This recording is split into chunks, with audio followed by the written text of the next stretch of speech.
Today I'm going to show you how to use the clock model to add fractions with unlike denominators. The clock model is really good for fractions like thirds and twelfths because those do not work well when thinking about base 10 and money.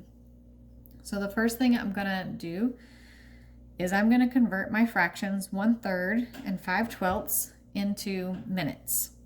So I'm going to go to my first clock and I'm going to divide it into thirds. And we always tell kids thirds kind of look like a peace sign. And just to check, I'm going to make sure I have the same amount of time in each area.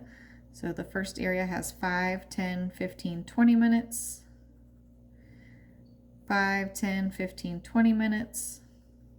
And 5, 10, 15, 20 minutes. So I have thirds, and I'm going to shade in 1/3, which is the same as 20 minutes.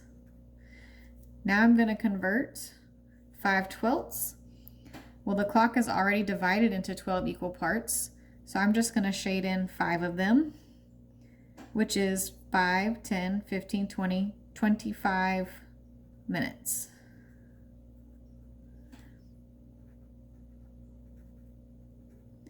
And now all I do is add my minutes. 20 minutes plus 25 minutes is 45 minutes.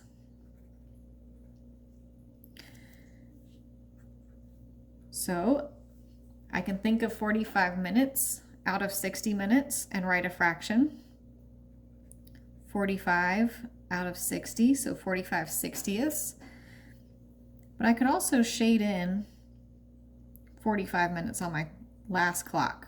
5, 10, 15, 20, 25, 30, 35, 40, 45. So I have shaded in this much of my clock. Now, a lot of kids will be able to immediately look and see that their clock, because they know these times, has been shaded into 3/4.